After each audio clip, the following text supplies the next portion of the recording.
Recuerda que puedes escuchar este audio horas antes de su estreno y sin publicidad suscribiéndote en cesarvidal.tv.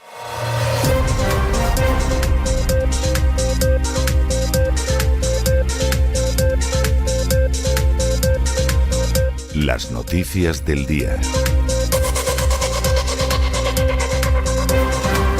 Estamos de regreso después de ese editorial que hemos dedicado a este documento europeo de hace casi unas horas, donde ya nos anuncian que con eso de la integridad de la información, que no es nada más que un eufemismo para cubrir un ataque a las libertades verdaderamente pavoroso, bueno, pues los últimos restos que quedan de libertad de información, los últimos restos que quedan de elecciones limpias en Europa van a desaparecer.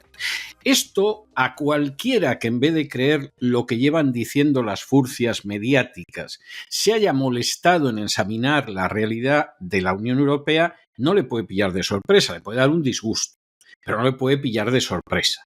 Y no le puede pillar de sorpresa porque recuerda lo que fue la campaña tiránica, ilegal y criminal de la crisis del coronavirus. Porque recuerda perfectamente cómo las furcias mediáticas han mentido y se acaba demostrando que mienten, a pesar de lo cual siguen ejerciendo su prostitución mediática en los medios, mientras que los medios independientes son perseguidos de manera encarnizada.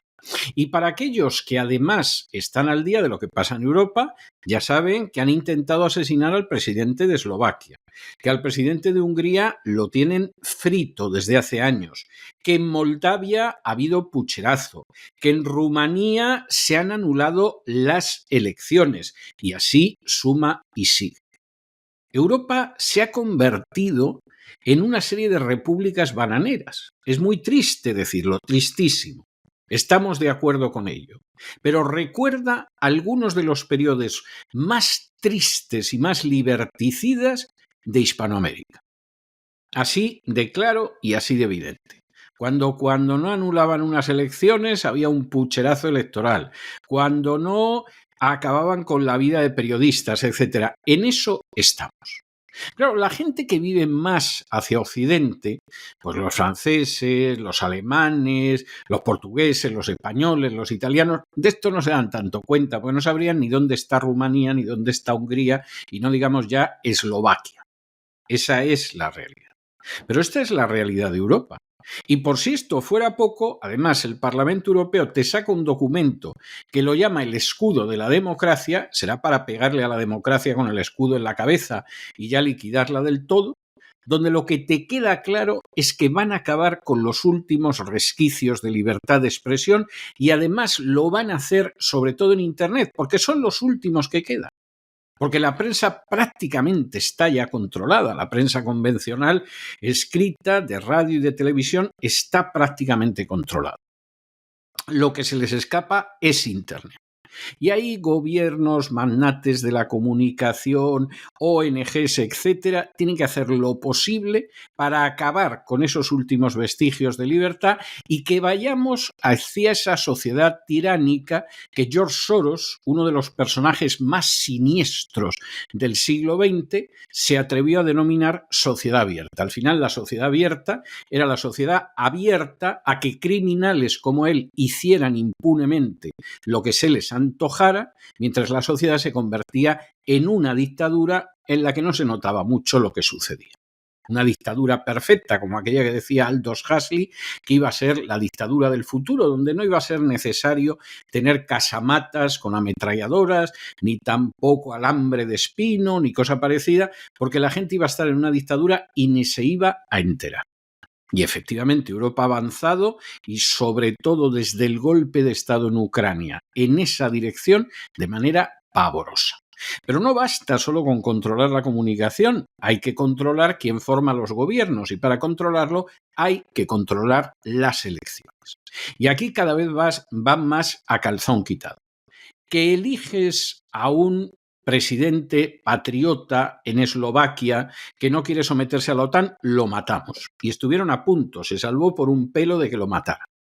que no quieres tener, que eliges a un presidente también patriota que no ve por qué se tiene que llevar mal con Rusia y por qué tiene que someterse a ciertas políticas como Víctor Orbán en Hungría, le hacemos la vida imposible. Que se da la circunstancia de que las elecciones en Rumanía te la gana una persona que es contrario también a la guerra de Ucrania, anulamos las elecciones. Y, por supuesto, organizamos revoluciones de colores en Georgia, en Serbia, donde se nos ponga de las narices, porque no estamos dispuestos a que el pueblo elija a sus representantes. Y como dijo muy bien Thierry Breton, que fue miembro de la Comisión Europea, del Gobierno de la Unión Europea, pues hemos anulado las elecciones en Rumanía y si mañana las tenemos que anular en Alemania, pues se anulan y se acabó. Esto democrático no es. No lo es, pero los primeros que lo saben son ellos. Si la propia Comisión Europea no es democrática, si no la elige el pueblo, si ni siquiera la elige el Parlamento Europeo propiamente. Pues claro, cuando partimos de la base de que todo es oligárquico y no es democrático, y además su meta fundamental es precisamente la agenda globalista, que es lo más tiránico y perversamente despótico que se pueda imaginar, pues ¿qué nos vamos a esperar? Pues el final de la democracia en Europa. Y claro, ¿qué sucede en medio de esa historia? Pues miren ustedes, por acercar el enfoque, el ángulo a España. Si te llamas Pedro Sánchez y eres una marioneta de la agenda globalista, como has demostrado ser durante muchos años, estás tranquilo, te vas a quedar en el poder, te vas a quedar indefinidamente en el poder. Aunque tu mujer sea una corrupta, aunque tu hermano esté en una causa de corrupción, aunque tu mano derecha en el gobierno ahora mismo esté imputado, aunque hayan imputado también al fiscal general del Estado, es igual, tú vas a seguir ahí. Porque las elecciones no las decide ya el pueblo, las decidimos nosotros. Y si en un momento lo de Pedro Sánchez todavía va más allá, que a uno de verdad que no se le ocurre cómo se puede ir más allá, bueno, pues en esos casos no pasa nada. Porque el sustituto, que se llama Feijóo, es un personaje que va a pasar a la historia por imponer unas multas salvajes por no vacunarte durante el coronavirus. Es otro esclavo, otro siervo, otro lacayo de la agenda globalista. Y uno diría, bueno, pero los partidos a la izquierda y a la derecha habrá alguna esperanza. ¿No será en Podemos? Podemos ha estado teledirigido por la OTAN y la CIA desde el momento 1. Y ha habido gente que esto lo ha publicado, desde luego, con amplitud, y en el caso del gran reseteo le hemos dedicado más de 1, más de 2 y los que le dedicaremos. Esa gente tiene relación con la izquierda histórica cero. Vamos, como con el culto mariano. Luego pueden decir que sí, que son la extrema izquierda de papel. De papel, porque no es nada más que gente teledirigida desde fuera, para que dé la sensación de que hay una alternativa de izquierdas que aparenta ser más decente de lo que es el Partido Socialista. Al otro lado, a la derecha, Vox. Vamos a ver, muchas de las cosas que dice Vox en el ámbito nacional tienen muchísima razón. Y además ha tenido incluso el mérito de colocarlas sobre la mesa para que se puedan discutir. Hasta ahí.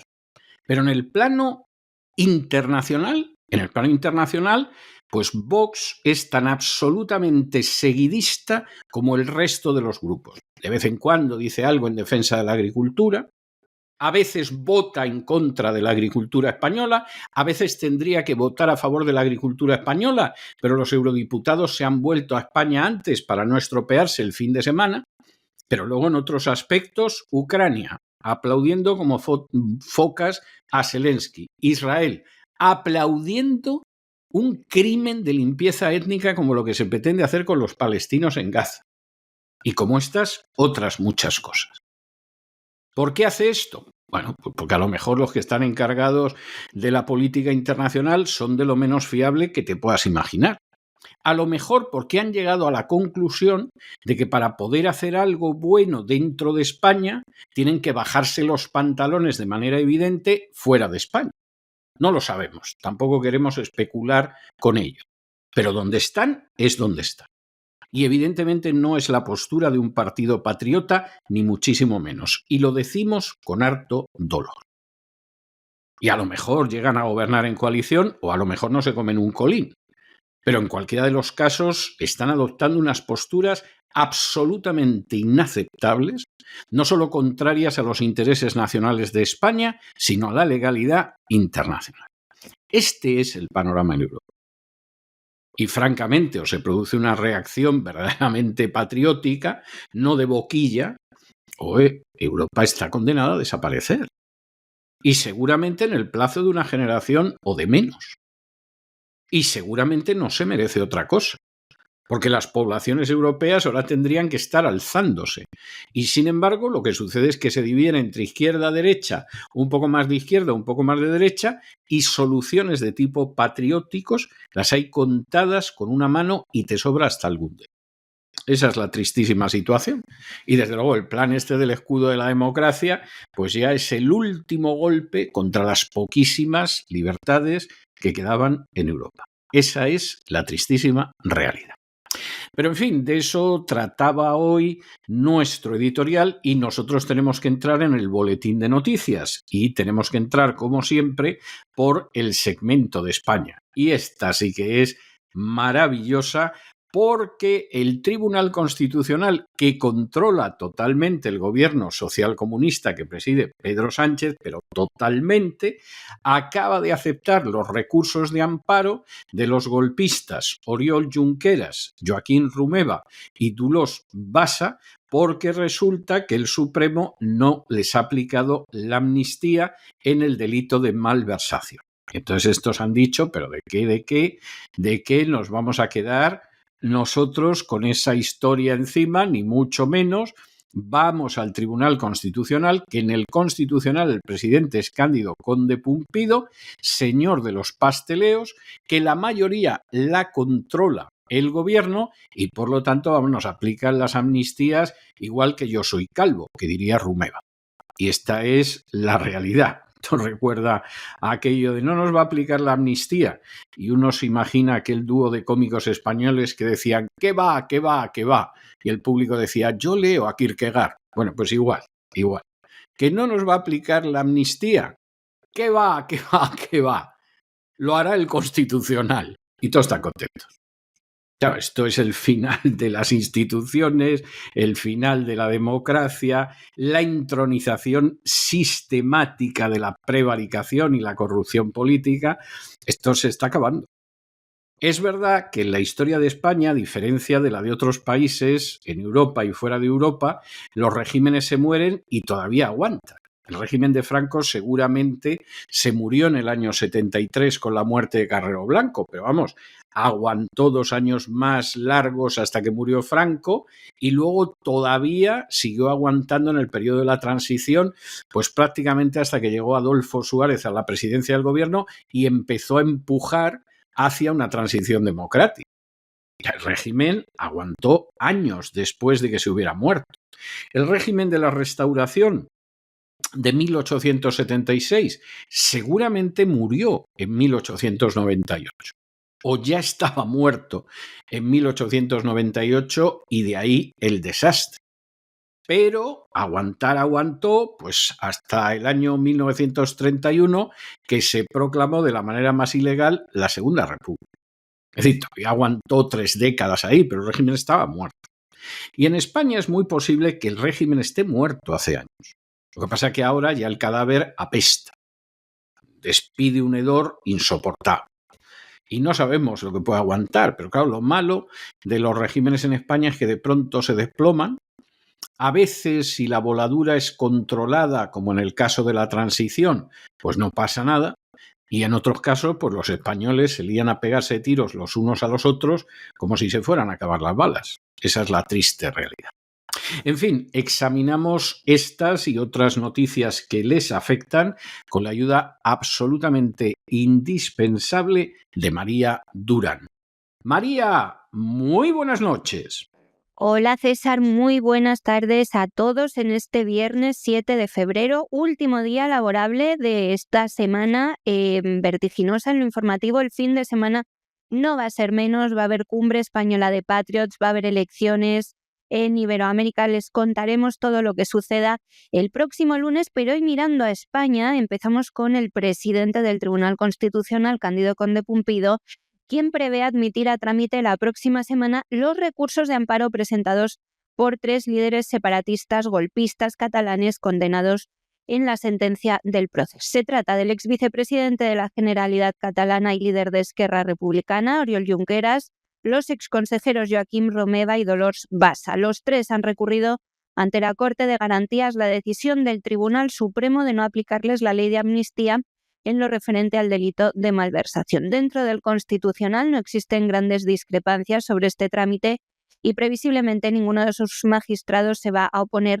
a la admisión. Esto va a suponer la revisión de 2 resoluciones emitidas por la Sala Segunda del Tribunal Supremo bajo la presidencia del juez Manuel Marchena. La primera, el 1 de julio de 2024, en la que se rechazó la anulación de sus condenas, y la segunda, el 30 de septiembre del mismo año, que ratificó la negativa inicial tras desestimar sus recursos. Además, existen precedentes en los que el Constitucional ha admitido para su estudio todos los asuntos relacionados con el llamado proceso. El magistrado César Tolosa, expresidente de la Sala Tercera del Supremo y perteneciente al ala profesional del tribunal, va a ser el encargado de redactar el borrador de la providencia que responderá a la petición de Junqueras y Romeva. Sin embargo, antes de entrar en el fondo del asunto, se tiene que resolver una cuestión preliminar, que son las posibles abstenciones y recusaciones de magistrados. Por un lado, la recusación del magistrado conservador José María Macías, que fue apartado por Pumpido de todos los recursos y cuestiones planteadas contra la ley de amnistía, no se ha extendido a estos recursos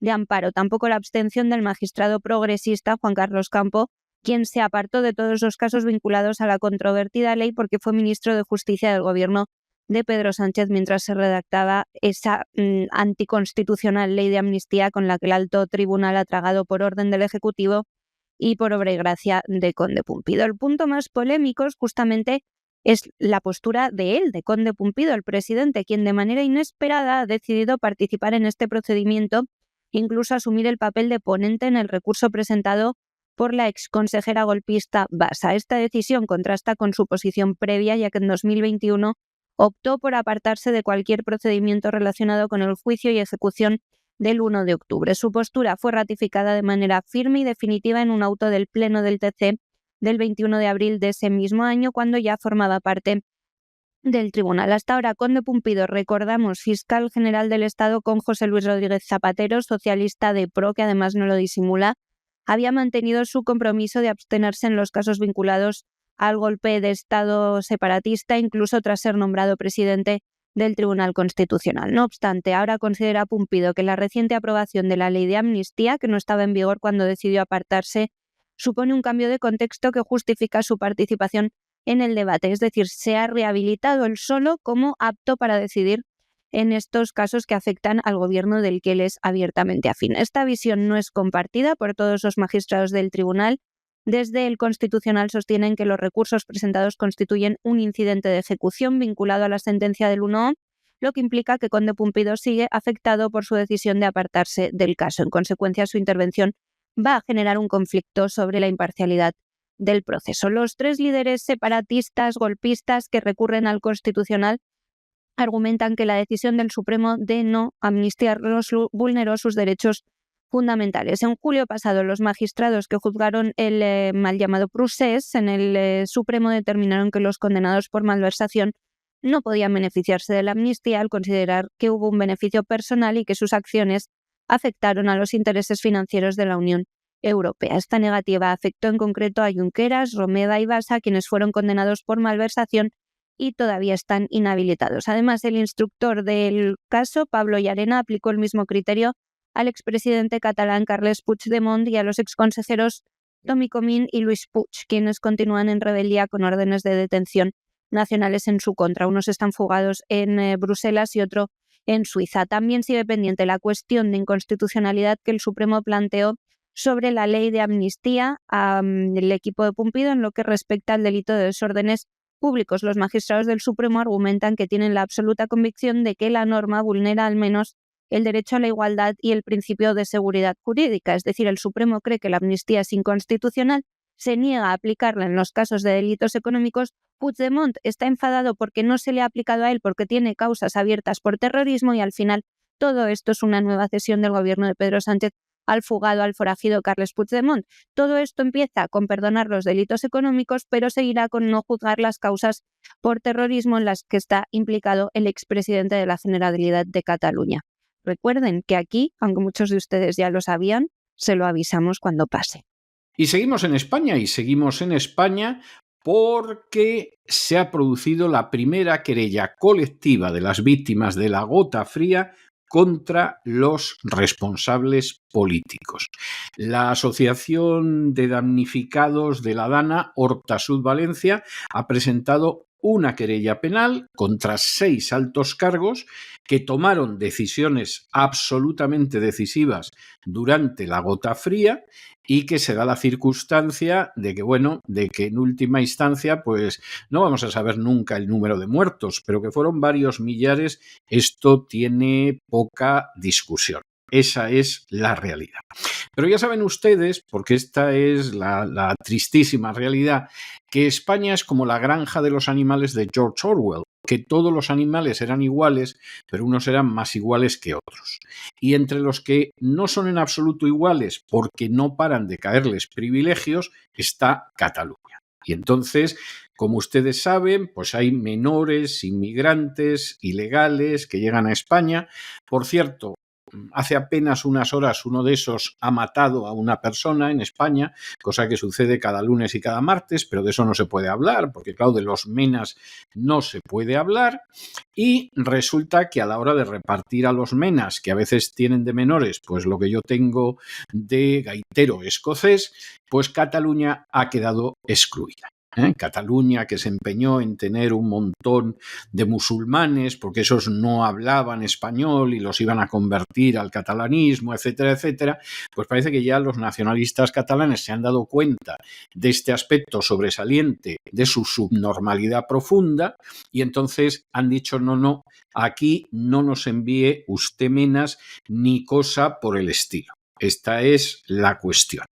Y en fin, por supuesto, buena parte de esa gente viene de Canarias porque la Marina, ya saben ustedes que está de maniobras en cualquier sitio del mundo, menos defendiendo la frontera surespañola.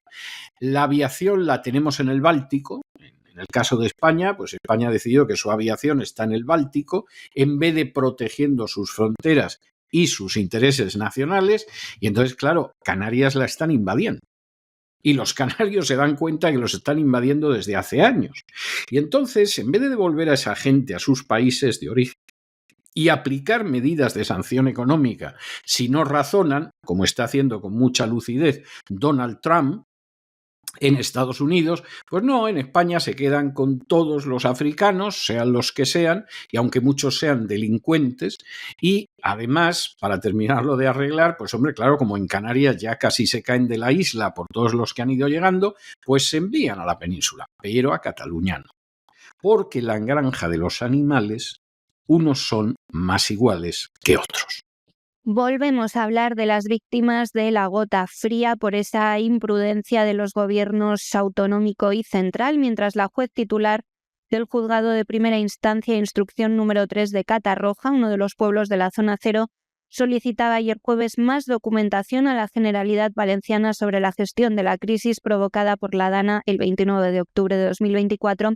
Hoy el diario ABC cuenta cómo la primera demanda colectiva presentada por víctimas sigue su curso. Esta acción legal está impulsada por la Asociación de Damnificados de la Dana, Horta-Sud Valencia, y busca esclarecer lo ocurrido aquella noche, sobre todo depurar las responsabilidades políticas. Según el presidente de esa entidad, Cristian Lesaec, confían en que la querella penal que se presentó el 29 de enero sea admitida ya en los próximos días y permita exigir responsabilidades a quienes dirigieron la gestión de la emergencia, que dirigieron realmente de manera nefasta. La asociación aclara que no quiere conflictos políticos, solo saber dilucidar qué pasó esa noche en la que murieron tantísimos valencianos sin que todavía tengamos ni siquiera un número aproximado. La demanda agrupa las reclamaciones individuales de 109 socios de la asociación, señala como responsables a 6 personas que tomaron decisiones clave el 29 de octubre. Están demandados la exconsejera de Justicia e Interior, Salomé Pradas, que fue cesada por Mazón después, quien estaba al frente de emergencias durante la crisis, el entonces secretario autonómico de Seguridad y Emergencias, Emilio Argüeso, el director general de Emergencias, Alberto Javier Martín, el subdirector de la Agencia Valenciana de Seguridad y Respuestas a las Emergencias, Jorge Suárez, la jefa del Servicio de Emergencias, Inmaculada Piles, y el presidente de la Confederación Hidrográfica del Júcar, Miguel Polo. De Polo les hablamos ayer porque había aparecido, lo tenían casi todos los medios nacionales, un audio suyo en el que reconocía que ese día cesaron las alertas de la organización que él dirige, la Confederación Hidrográfica del Júcar, que depende a su vez del Ministerio de Transición Ecológica, que entonces dependía de la hoy comisaria europea Teresa Rivera. Todos ellos, todos estos demandados, formaban parte del CECOPI, el organismo encargado de gestionar la emergencia, con 5 de ellos vinculados a la Administración Autonómica y Polo como representante de la Confederación Hidrográfica dependiente de ese ministerio. Para presentar la querella se ha recopilado información sobre el seguimiento de ríos, pantanos y barrancos de la Confederación Hidrográfica del Júcar, así como las alertas emitidas por la EMET. Por ejemplo, han dejado fuera de la demanda a Carlos Mazón, cosa que extrañó en un principio, pero han explicado tanto los abogados como los representantes de esta sociedad que no activó el mecanismo que le habría permitido asumir directamente la gestión de la crisis. Esa responsabilidad, por tanto, recaía en la consejera, que la asociación aclara que tampoco lo hizo y precisamente es uno de los interrogantes a los que con esta acción judicial buscan dar respuesta. ¿Por qué la consejera encargada no activó los mecanismos de urgencia? Los demandantes quieren que se lleve a cabo una investigación rigurosa, dicen, para determinar responsabilidades y que si aparecen nuevos nombres, la demanda ya se puede ampliar en el futuro. Esta asociación de damnificados de la Dana nació de forma espontánea en los días posteriores al desastre, al ver que las ayudas no llegaban y que los vecinos tenían que organizarse solidariamente. En la querella se incluyen antecedentes históricos, los avisos previos de la EMET y los hechos documentados del 29 de octubre de 2024. Estos datos demostrarían que la alerta debió haberse emitido antes de las 20:11 horas, cuando finalmente se envió. Según el portavoz de la asociación, ahí radica la negligencia, no actuar a tiempo ni advertir a la población con la antelación suficiente. Explica que aunque los daños materiales eran inevitables debido a la intensidad de las lluvias, muchas muertes y desapariciones podrían haberse evitado si se hubiera informado adecuadamente sobre el riesgo real, que ya era conocido con antelación. Como ejemplo, menciona que la EMET llevaba días advirtiendo sobre la peligrosidad del 29 de octubre y que la Confederación Hidrográfica del Júcar ya tenía conocimiento del aumento crítico del caudal en el barranco del Pollo, el que se desbordó matando a tantas personas mucho antes de que se enviara el mensaje de ese alert, las alertas que llegaron cuando ya se habían producido muchas de esas muertes. Bueno, de Valencia, comunidad castigada cruelmente por Sánchez porque no lo vota, vamos a ser honestos.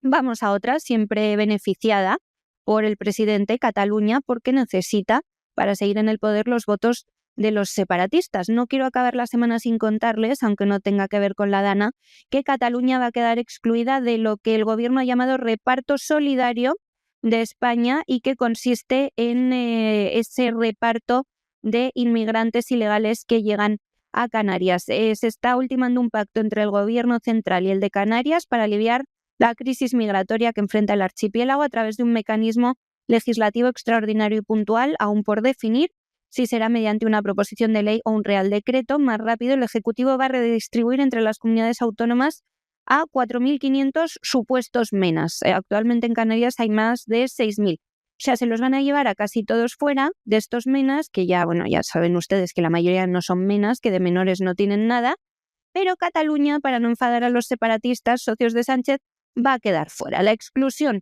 de la comunidad catalana de este reparto, que en realidad supone una medida impuesta sin margen de negociación con el resto de autonomías, responde únicamente a una decisión política y partidista. No han podido alegar nada más que eso porque no hay ninguna otra razón. El apoyo de Junts y de Esquerra es clave para que el Congreso apruebe la medida y por eso el Gobierno ha cedido a sus exigencias, que es votar que otros reciban inmigrantes a cambio de no recibirlos ellos.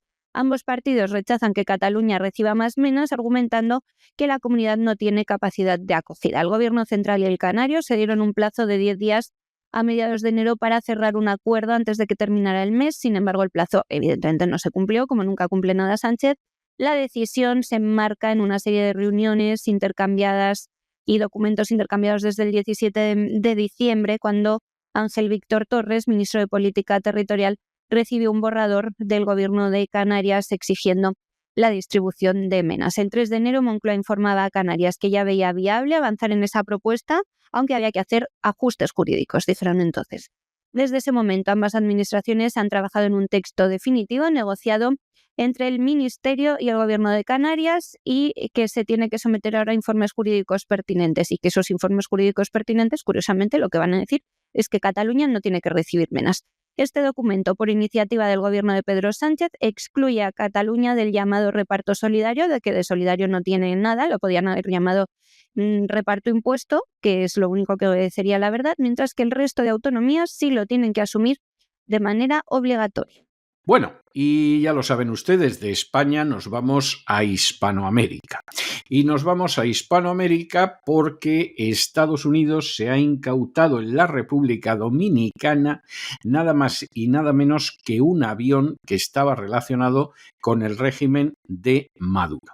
A todo eso, quien ha estado pues aquí de prota en toda la historia ha sido Marco Rubio, ¿no? Para este tipo de cosas nombran a Marco Rubio, que así se excita mucho la hinchada y se creen que hace algo, sí, el ridículo es lo que suele hacer, y va a ser además el que tengan para que le den las bofetadas, como en aquella famosa obra de Andreyev, y bueno, pues así Donald Trump no tiene que hacer el ridículo directamente, que para eso está Marco Rubio.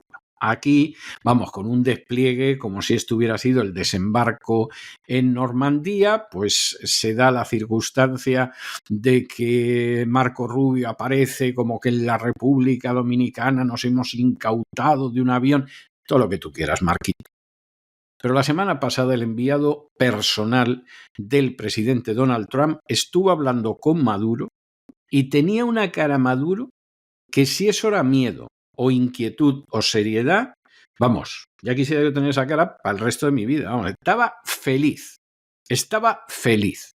Porque, entre otras cosas, sabe que Estados Unidos va a seguir siendo el primer socio comercial de Venezuela y que, por lo tanto, su dictadura está asegurada. Porque el primer socio comercial es Estados Unidos y el segundo, la Unión Europea.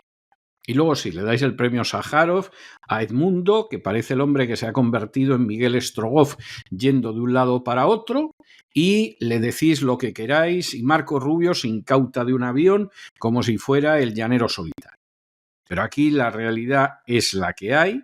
Mucho hablar de que las transacciones ligadas a PDVSA pues no se pueden llevar a cabo, etcétera. Sí, pero Chevron y el resto de las compañías americanas siguen comprando a Venezuela tan tranquilos. O sea, esa es la historia que...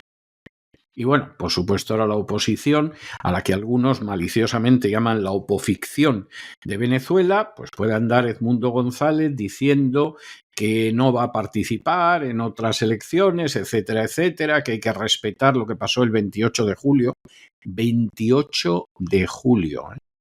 Ha pasado más de medio año y ya me dirán ustedes si hay signos de que Nicolás Maduro vaya a abandonar el poder. Y estamos en estas, ¿eh? Y luego Marco Rubio puede aparecer apoderándose del avión. Debe estar llorando Maduro. ¡Oh, lo que debe llorar Maduro! Y su gente pues les han quitado un avión. ¡Oh, qué pena más grande! Debe estar al borde de la depresión profunda, de la pena negra, que diría Federico García Lorca.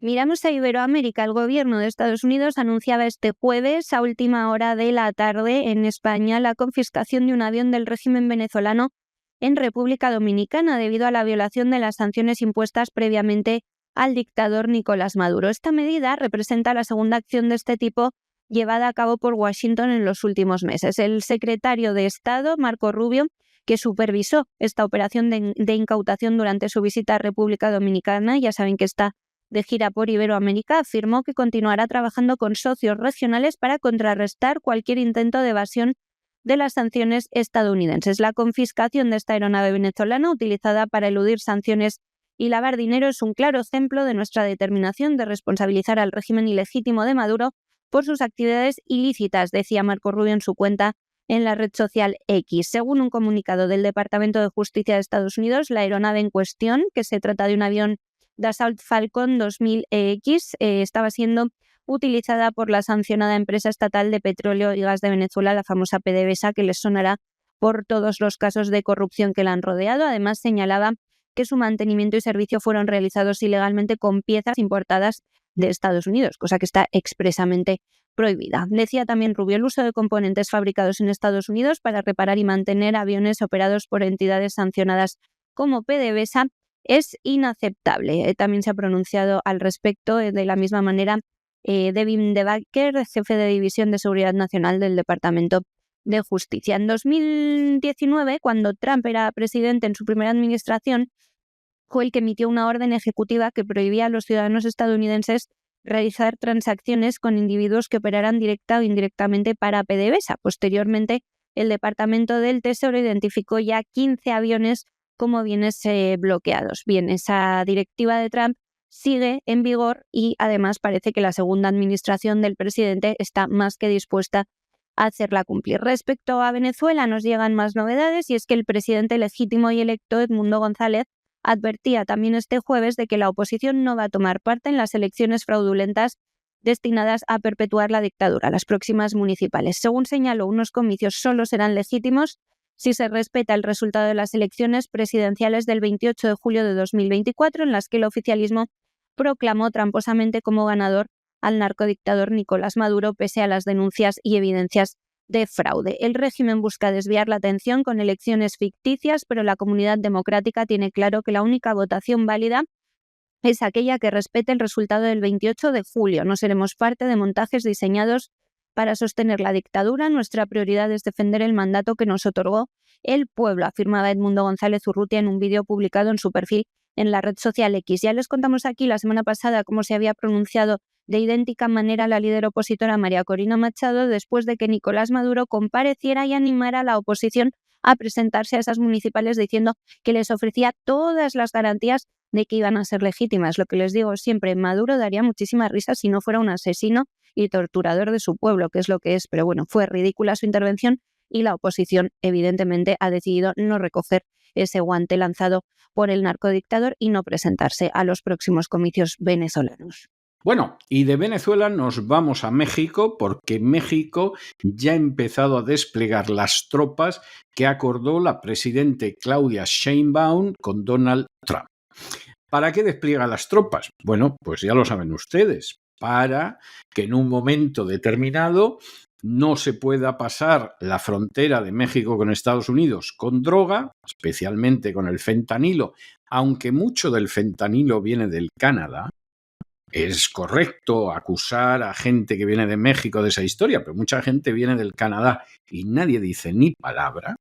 Por eso de que el Canadá es muy sumiso a ciertos dictados de política exterior y además intentan, por supuesto, frenar la inmigración ilegal. Y como efectivamente Claudia Sheinbaum pues se ha plegado a lo que le ha dicho Donald Trump, por no utilizar palabras más fuertes, que además en el caso de una señora quedarían muy mal, bueno, pues de momento la subida de aranceles se la van a parar por un mes. Luego ya Dios dirá, evidentemente. México ha comenzado este jueves a última hora a reforzar el patrullaje en su frontera con Estados Unidos tras ese acuerdo de principios de esta semana entre el gobierno de Claudia Sheinbaum y el presidente estadounidense Donald Trump para el despliegue de tropas mexicanas en la zona de la frontera. El objetivo principal de esta medida es combatir tanto la inmigración ilegal como el tráfico de drogas, especialmente de fentanilo, que preocupa muchísimo a Trump. Los primeros operativos se han desplegado en áreas fronterizas identificadas como vulnerables debido a su historial de actividad relacionada con el tráfico de estupefacientes y los cruces ilegales. Estas acciones han sido coordinadas por la Guardia Nacional de Estados Unidos y el Ejército Mexicano, que han utilizado vehículos militares, motocicletas y drones de vigilancia para fortalecer la seguridad en la región. El pacto entre Trump y Sheinbaum preveía el envío de al menos 10.000 efectivos mexicanos a estas zonas estratégicas. Esta decisión llegaba después de que el presidente estadounidense la amenazara con aplicarles aranceles a los productos mexicanos del 25% si México no colaboraba en el control fronterizo. La verdad es que Trump lo hacía saltándose los tratados que había firmado ya con México y Canadá y que les había hecho refirmar otra vez. Pero bueno, ya saben cómo negocia últimamente Trump. Nos ha quedado claro con su idea de tomar la Franja de Gaza. Como parte de este acuerdo con México, la imposición de aranceles ha sido postergada al menos un mes, ya saben, 30 días, mientras se llevan a cabo nuevas negociaciones lideradas por las principales autoridades diplomáticas y comerciales de ambos países. En estas conversaciones participan el secretario de Estado, Marco Rubio, el secretario del Tesoro, Scott Bessent, y el secretario de Comercio, Howard Lutnick, con la posibilidad de que el propio Trump llegue a intervenir directamente en conversaciones con el gobierno de Sheinbaum. Según ha dicho a lo largo de la semana, le gustaría mucho participar.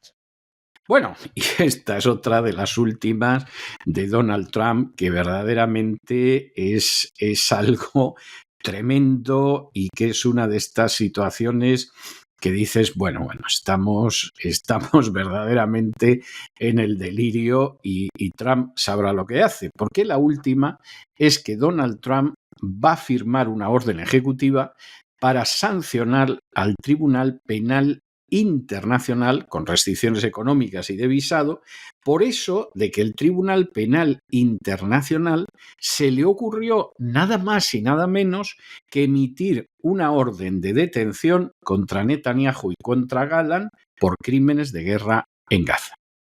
Israel puede decir que no ha cometido crímenes de guerra en Gaza, pero es que eso es innegable. Lo han reconocido hasta especialistas judíos en genocidio y en crímenes de guerra. Lo han reconocido hasta especialistas judíos con pasaporte israelí. No es un judío por ahí perdido en Noruega que se ha vuelto loco o en una universidad americana del Midwest. No, es gente muy prestigiosa, incluso en el Estado de Israel. Hay medios del Estado de Israel que llevan diciéndolo ya un montón de meses, si es que no se puede negar. Es que eso es así de evidente.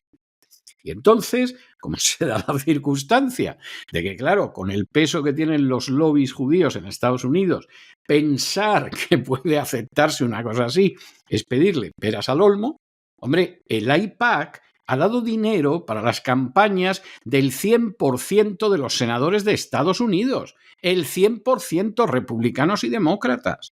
Y ha dado dinero para más del 90% de las campañas de los congresistas de Estados Unidos. Y en su página web se jacta de que más del 93% de la gente cuyas campañas electorales ha costeado han ganado las elecciones. Sé que esto es una vergüenza, se mire como se mire. Pero ustedes se imaginan que de pronto existiera una entidad que se llamara la Asociación de Amistad Francia-Estados Unidos y que se jactara de que el 100% de los que están en el Senado les ha pagado la campaña y el 90 y tantos % de los que están en el Congreso les ha pagado la campaña. Vamos, el escándalo que se organizaría sería mayúsculo. Pero como resulta que es una entidad que no depende de Inglaterra, ni de Francia, ni de Italia, ni de Alemania, sino que depende de Israel, pues resulta que está bien. Bueno, pues luego ya no es de extrañar que veamos en un vídeo cómo Donald Trump le acerca la silla a Netanyahu.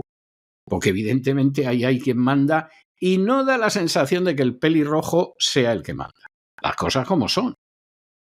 Claro, en medio de esta situación, pues hombre, ya no solo al primero al que recibes es un genocida, que además la justicia de su país tiene 3 causas contra él y que lleva años burlando a la justicia y queriendo incluso que se apruebe una ley de judicatura que ponga en sus manos qué jueces lo juzgan, que es el colmo de la desvergüenza.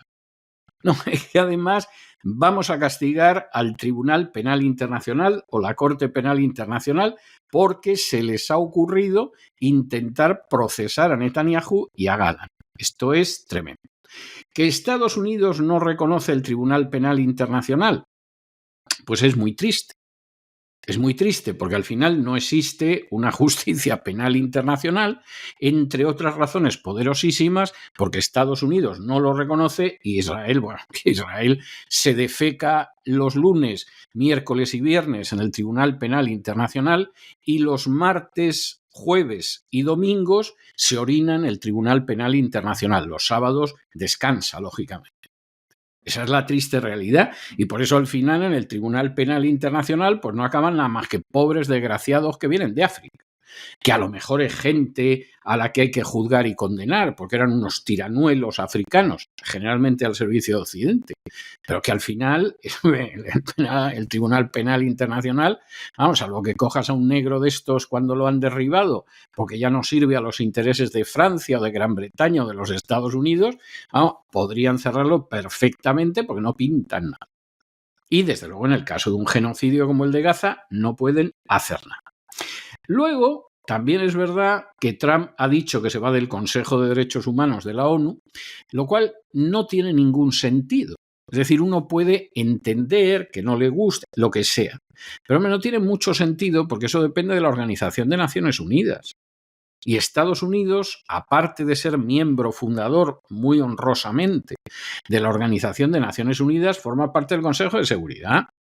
Entonces, hombre, no puedes estar en las Naciones Unidas y decir, sí, pero de esta Organización de las Naciones Unidas me voy. O sea, eso no tiene ningún sentido. No, es como estar pues en una urbanización donde resulta que hay billar y pista de tenis, cancha de tenis y hay piscina y una serie de cosas y de pronto decides, bueno, yo sigo en la urbanización pero la piscina no la pago. Hombre, no, pero que usted no puede hacer eso. Ah, es que no me baño. Hombre, pero da lo mismo, es que en el pack de la urbanización usted tiene que pagar todo. Bueno, pues yo la piscina no. Pues no me gusta mojarme los pies. Esto no tiene ningún sentido. Luego dices, bueno, no voy a financiar a la UNRWA, que es la agencia para los refugiados palestinos de la Organización de Naciones Unidas. Bien, bueno, eso tiene lógica. Es decir, en última instancia, esas sí que son entidades que de alguna manera tú contribuyes con lo que quieres y tú dices, bueno, como el Estado de Israel la odia porque se dedica a la ayuda humanitaria, incluso la acusa de tener vinculaciones terroristas. Esto dicho por Israel es para partirse de risa, porque el Estado de Israel durante décadas ha financiado a Hamás para dividir a los palestinos y ha atendido a la gente de Al-Qaeda. Y bueno, la USAID ya sabemos que también le dio muchísimo dinero a Al-Qaeda y todo. Pero bueno, vamos a suponer que Donald Trump acaba de descubrir que en esta casa se juega y decide que sale de ahí. Bueno, pues sinceramente, lo mal que queda la imagen de Estados Unidos con esto es algo que lo sabe cualquiera. Cualquiera que entre en las redes sociales en los últimos días con las últimas salidas de pata de banco de Donald Trump en política exterior sabe que incluso hay gente que apoya mucho de la política interior de Donald Trump porque tiene aspectos muy positivos, buena parte de esa política interior, y al mismo tiempo dice, bueno, lo de Panamá, lo de Groenlandia, lo de Gaza, pero ¿en qué estamos? Esto no puede ser. Y es así. Por supuesto, los fans, como en todo, están en vamos a ver en qué acaba, vamos a ver en qué acaba, porque a lo mejor es que está engañando a Netanyahu. De hecho, le arrimó el sillón como si fuera su mayordomo, pero porque esto es una cortesía que no se le niega a una mujer. Y entonces tú dices, no, pero Netanyahu no es una mujer. Mujer es la que está casada con él, que ya la han condenado por corrupción y que ahora tiene otra causa pendiente por coacciones a testigos en las causas de corrupción de Netanyahu. Esa es la mujer. Hombre, si lo hubiera hecho con ella, tendría un pase, pero con Netanyahu.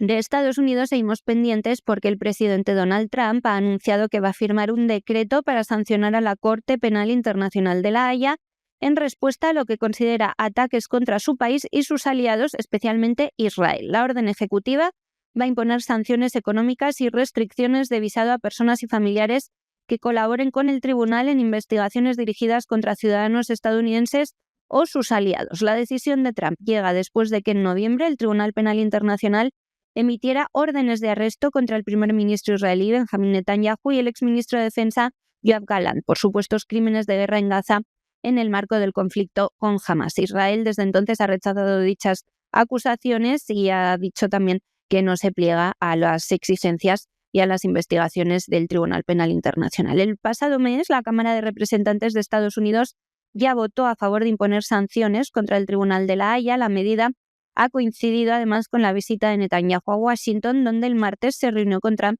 en la Casa Blanca y donde esa madrugada, en hora española, nos anunciaron el plan que ya he mencionado hoy, que les llevamos contando desde que fue hecho público para que Estados Unidos invada la Franja de Gaza y construya algo así parecido a un resort. Durante su primer mandato, Trump sostuvo que la Corte Penal Internacional no tenía jurisdicción, legitimidad ni autoridad sobre Estados Unidos. Tanto Estados Unidos como Israel rechazan la jurisdicción del tribunal, que no cuenta con una fuerza policial propia para ejecutar sus órdenes de detención. Según el Estatuto de Roma, los países firmantes están obligados a cumplir sus mandatos independientemente del rango del acusado. No obstante, muchas naciones también siguen el principio de inmunidad legal para los jefes de Estado. A pesar de las críticas, la Corte Penal Internacional cuenta con el respaldo de numerosos países miembros de Naciones Unidas y la Unión Europea. Potencias como Estados Unidos, China y Rusia no forman parte del tribunal, argumentando que podría utilizarse con fines políticos, que de hecho es como se utiliza también.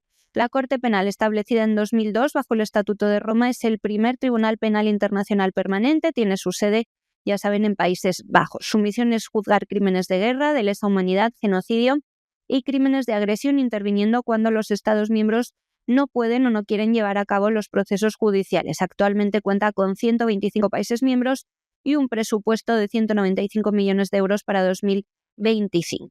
Además, Trump ha anunciado que Estados Unidos se va a retirar del Consejo de Derechos Humanos de la ONU y no va a reanudar la financiación de la UNRWA, la Agencia para los Refugiados Palestinos en Oriente Medio de ese organismo. Washington ya había suspendido su apoyo a UNRWA tras revelaciones sobre la implicación de empleados de la organización en el ataque de Hamas contra Israel el 7 de octubre de 2023, que desató la posterior guerra en Gaza. Pruebas presentadas por Israel señalarían que las escuelas administradas por UNRWA promovían el terrorismo y en algunos casos estaban dirigidas por extremistas. También se ha denunciado que Hamas y otros grupos terroristas han utilizado la infraestructura de la agencia para planear y ejecutar ataques contra Israel y sus fuerzas de seguridad. Y por cierto, antes de dejar Estados Unidos, el ejecutivo Trump ha seguido desvelando gastos de la eliminada USAID.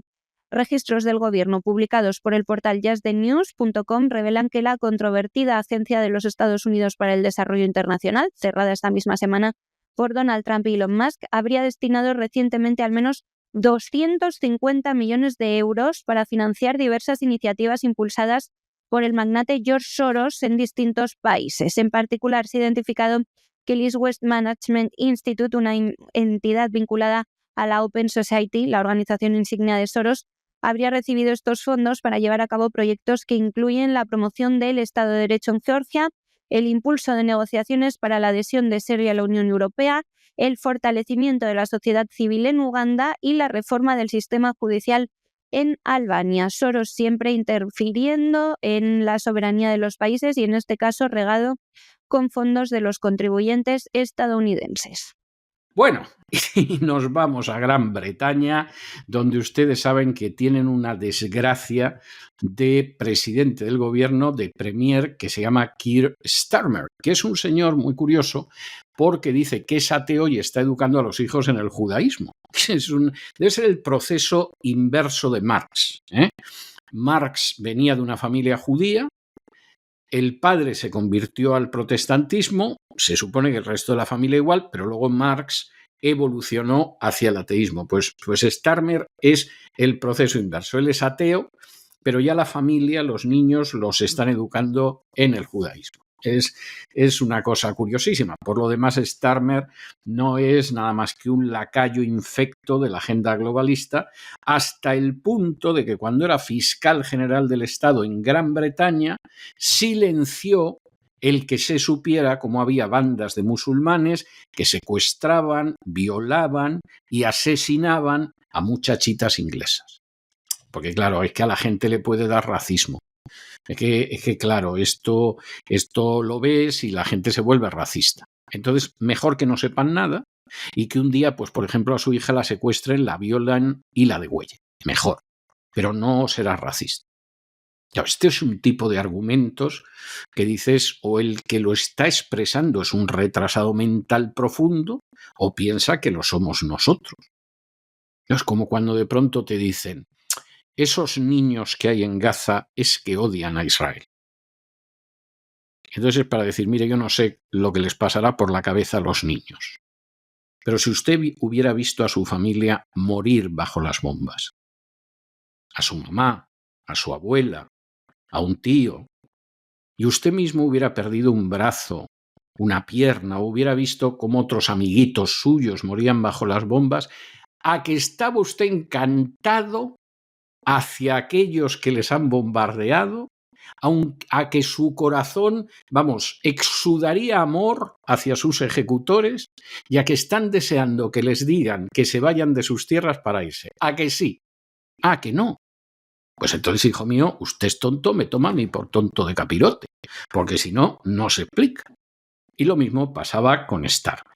Bueno, ¿y cuál es la última de Starmer? Que es un lacayo de la agenda globalista y un liberticida. Bueno, pues que ha ordenado a Apple que le permita espiar las cuentas de sus usuarios. Así de claro y tan contento. Con lo cual, pues ya se pueden ustedes imaginar que Apple es posible que retire su servicio de almacenamiento cifrado de Gran Bretaña, porque si lo que hay es un tiranuelo repugnante y globalista en el número 10 de Downing Street que pretende esto, pues esto es intolerable. Esto es Gran Bretaña. Y algunos lo decimos con inmenso dolor, porque jamás hemos sido anglófobos, como otros que tienen un odio obsesivo a lo inglés y a los anglosajones y a Gran Bretaña. Quien ahora se dirige a ustedes jamás ha tenido esa sensación.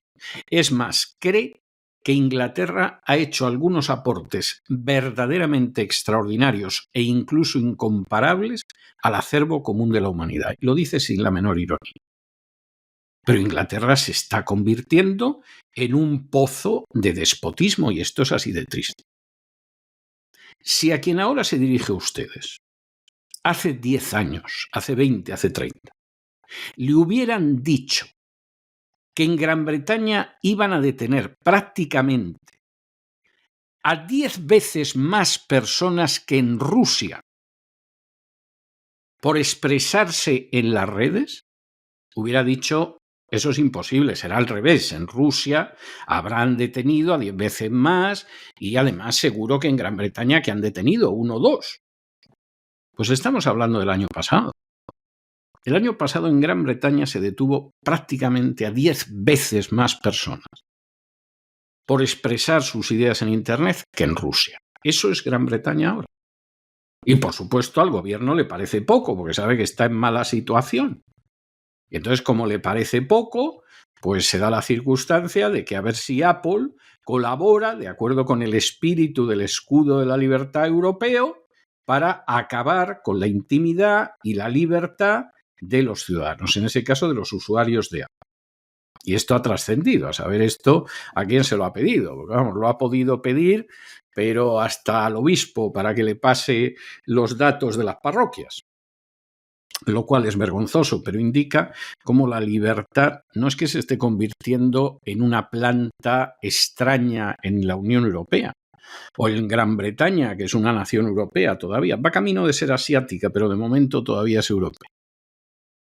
No, es que esto cada vez es más habitual. Y la idea es que no acabe la década sin haber liquidado totalmente las libertades en Europa, que haya desaparecido la libertad de prensa y de expresión, y que además haya unas elecciones que siempre sale lo que tiene que salir. Porque si no sale, las anulamos, o damos un golpe de Estado, o montamos una revolución de colores. Así de claro. En fin, y no hay peor ciego que el que no quiere ver, ¿eh? Y para finalizar, les contamos que el gobierno laborista del ultraizquierdista Keir Starmer ha ordenado a Apple implementar una puerta trasera, así la han llamado, que permita a las autoridades británicas acceder a los datos almacenados en la nube por usuarios en todo el mundo, según The Washington Post. Esta exigencia se ampara en la Ley de Poderes de Investigación de 2016, conocida como la Carta del Espía, que obliga a las empresas tecnológicas a colaborar con las fuerzas de seguridad británicas. Sin embargo, la solicitud no se limita a cuentas específicas, sino que busca acceso total a los datos cifrados de todos los clientes. No cumplir con esta orden puede considerarse delito y la ley impide a las empresas divulgar su existencia. Fuentes cercanas sugieren que Apple puede optar por retirar su servicio de almacenamiento cifrado del Reino Unido en lugar de comprometer la privacidad de sus usuarios. No obstante, esto no resolvería la exigencia del gobierno británico, que busca acceso global, incluyendo datos almacenados en Estados Unidos. Apple puede apelar ahora la orden ante un panel técnico que evaluaría la viabilidad de la medida y ante un juez que determinaría su proporcionalidad, viendo cómo son los jueces británicos, metiendo en la gente a la cárcel que escribe en Twitter que no quiere asesinos entre inmigrantes ilegales, pues se pueden ustedes imaginar cómo acabaría esto. La ley no permite retrasos en su cumplimiento durante el proceso de apelación, es decir, Apple puede apelar, pero mientras tanto tiene que ir cumpliendo con la ley, permitiendo a las autoridades británicas el acceso a todos los datos cifrados de sus clientes. Este caso ha reavivado el debate sobre privacidad, en 2016. Apple ya se negó a desbloquear el iPhone de un terrorista en Estados Unidos. Recordarán, posteriormente propuso escanear dispositivos en busca de material ilegal, pero la iniciativa fue cancelada tras fuertes críticas. Paralelamente, les contamos que la Comisión Electoral Británica ha iniciado una reclamación sobre el Partido Laborista por una posible financiación irregular procedente de la Unión Europea cuando aún estaba en la oposición a los Tories, a los conservadores.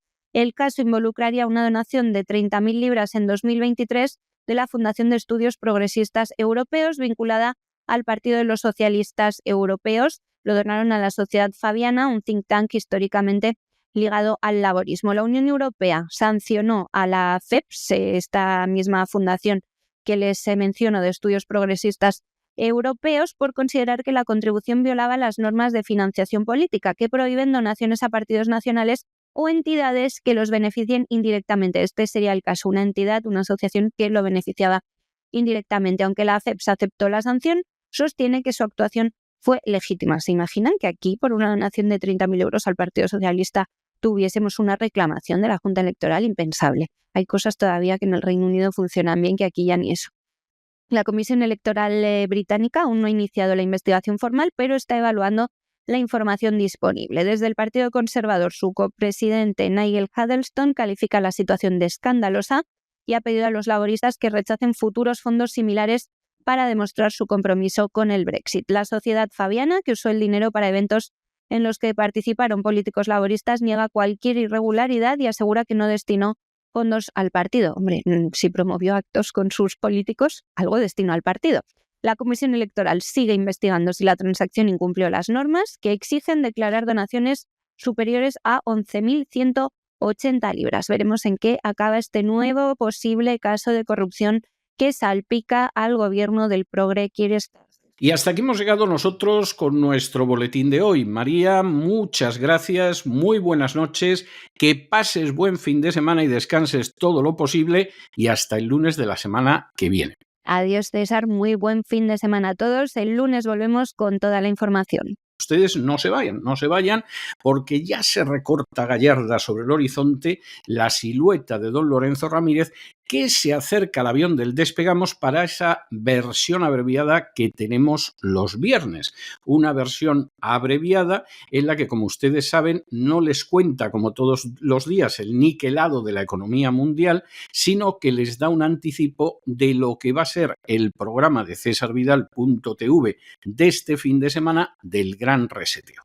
Después de don Lorenzo Ramírez, pues vendrá doña Cristina Seguí, también para darnos un adelanto de la mafia feminista en cesarvidal.tv.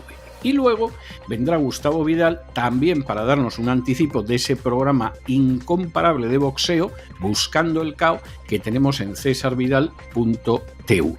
Y después de eso, miren, vamos a acabar el programa con una de esas entrevistas excepcionales de todos los viernes, y esta es especialmente excepcional. Les va a traer muchos recuerdos, les va a traer recuerdos muy gratos y muy hermosos, y les va a recordar pues incluso alguna etapa en que la cultura pública de verdad que era cultura, no era subvenciones a amiguetes. Pero en fin, no se vayan, que regresamos enseguida.